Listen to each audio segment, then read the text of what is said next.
नमस्कार साथियों, मेरा नाम है आर.के. सिंह। संस्कृति आईएएस के सरकारी योजना एवं कार्यक्रम सीरीज में आप सभी का स्वागत है।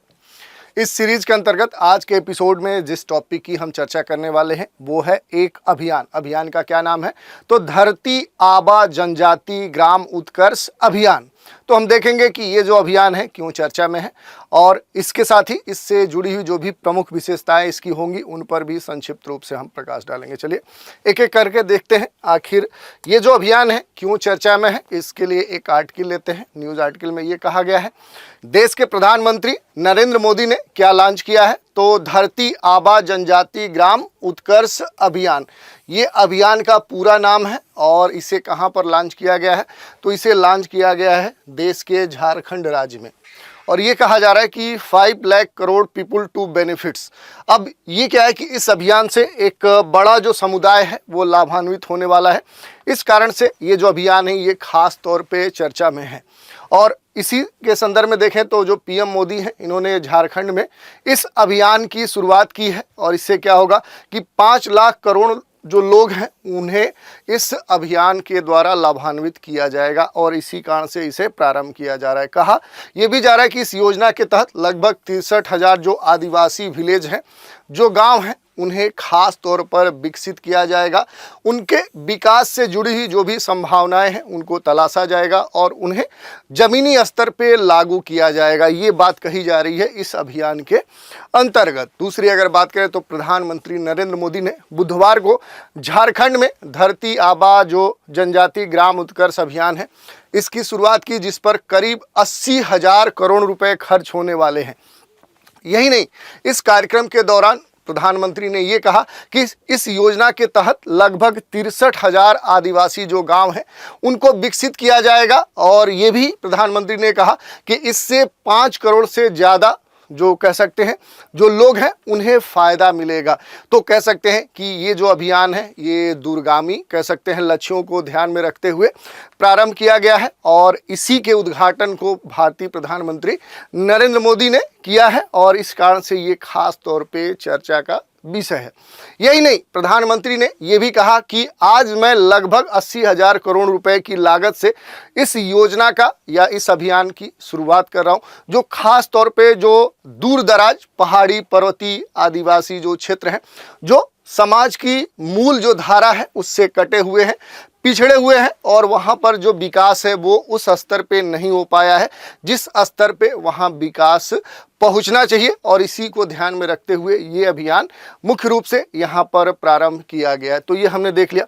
कुछ अन्य बातों की चर्चा करते हैं। जैसे अगर बात कर ले कि ये जो इस अवसर पर जब ये उद्घाटन हो रहा था तो भारतीय प्रधानमंत्री ने ये कहा कि जब आदिवासी युवाओं को अच्छी शिक्षा, अच्छे अवसर मिलेंगे तो हमारा जो आदिवासी समुदाय है ये और आगे बढ़ेगा, ये विकसित होगा। अलग अलग क्षेत्रों में इसका कह सकते हैं कि पहुंच बढ़ेगी।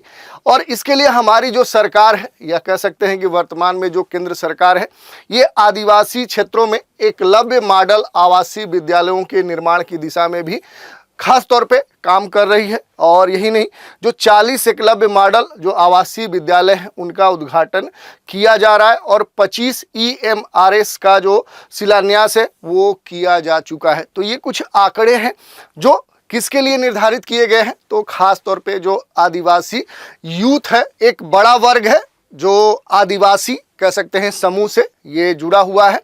और ये जो समूह है ये विकास की धारा से वंचित है और इसको खास तौर पे इस तरह के जो आवासीय मॉडल हैं विद्यालयों के उनके द्वारा इन्हें और विकसित किया जा रहा है, इन्हें अवसर प्रदान किया जा रहा है। ये जो योजना है ये प्रधानमंत्री जनजातीय आदिवासी न्याय महाअभियान जो PM जनमन है इससे मिली सीख, इसके जो अनुभव हैं, इसके जो रिस्पॉन्स है उसकी सफलता के आधार पर बनाई गई है, जिसे नवंबर 2023 में लॉन्च किया गया था। तो जो पिछला कह सकते हैं कि अभियान था PM जनमन जो 2023 में लॉन्च किया गया था, इसके जो सकारात्मक परिणाम देखने को मिले उसके अनुभवों को और कह सकते हैं कि उसके आधार पर उसी की तर्ज पर इस अभियान को प्रारंभ किया गया है।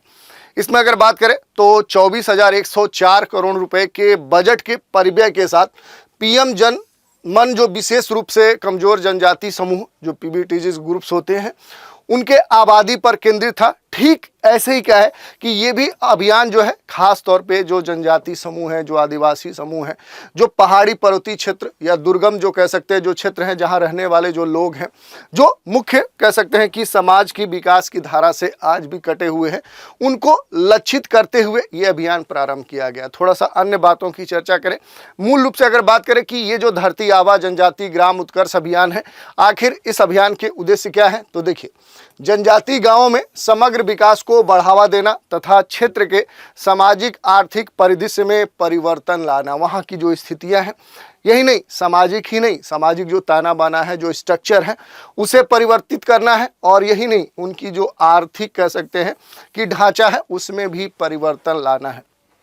अगर इस अभियान के लक्ष्य की बात करें तो ये लगभग क्या है कि एक बड़े क्षेत्र को कह सकते हैं कवर करता है, जिसमें 63,843 गांव शामिल होंगे।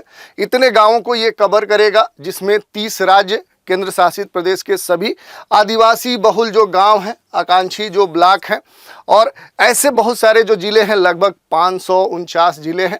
ब्लॉकों की संख्या बात करें तो 2,911 ब्लॉक होंगे, और एक तरह से अगर पॉपुलेशन की बात करें तो 5 करोड़ से अधिक जो आदिवासी जनसंख्या है उनको इस अभियान का लाभ प्राप्त होगा। इस कारण से देखें तो ये बड़ा ही बहुआयामी कह सकते हैं कि अभियान है। अभियान का जो रेगुलेशन है, जो क्रियान्वयन है, अगर थोड़ा सा उस पर हम बात करें तो यह भारत के 17 मंत्रालयों के द्वारा अभिसरण और आउटरीच के द्वारा क्रियान्वित 25 हस्तक्षेप के माध्यम से सामाजिक बुनियादी ढांचे, जो हेल्थ सेक्टर है, एजुकेशन है, आजीविका में महत्वपूर्ण अंतराल की जो संतृप्ति है, उसकी परिकल्पना की गई है, और जनजाति जो क्षेत्र है, जो समुदाय है, उनके समग्र और सतत विकास को सुनिश्चित किया जाएगा। अब जैसे हमने बताया कि जनमन पे एक बड़ी राशि उस अभियान पे परिव्यय के तौर पे रखी गई थी, ठीक वैसे ही इस योजना पर जो कुल परिव्यय रखा गया है वो 79,156 करोड़ है। तो आप देख सकते हैं कि जहां जनमन पे एक छोटी राशि रखी गई थी, उसी आधार पर देखें, उसी तर्ज पे ये जो अभियान संचालित हो रहा है, इस पर एक बड़ा कह सकते हैं कि बजट आवंटित किया गया है। इसमें अगर केंद्र के हिस्से की बात करें तो लगभग 56,333 करोड़ रुपए है, और राज्य का जो हिस्सा है वो 22,823 करोड़ रुपए है। तो ये भी आपके लिए महत्वपूर्ण है, क्योंकि इसमें केंद्र और राज्य दोनों सहभागी होंगे। तो ये हमने देख लिया कि आखिर जो धरती आबा जनजाति ग्राम उत्कर्ष अभियान है, ये क्यों चर्चा में है, इसकी मूलभूत विशेषताएं क्या है, किसको लक्ष्य बनाकर ये प्रारंभ की जा रही है, किन अनुभवों के आधार पर यह अभियान प्रारंभ किया जा रहा है, इसका बजट क्या है, इससे किसको लाभ होगा, कितना लाभ होगा, और इससे कितना देश में जो जनजाति समुदाय है उनकी कितनी संख्या, कितने ब्लॉक, कितने जिले, और इस तरह की जो पूरा आबादी है वो कितना कवर होगी। तो ये सारी बातें हमने चर्चा की। तो आज के एपिसोड में इतना ही। नए एपिसोड में एक नए कार्यक्रम के साथ फिर मिलेंगे, तो आप हमारे साथ बने रहें। इसके लिए धन्यवाद।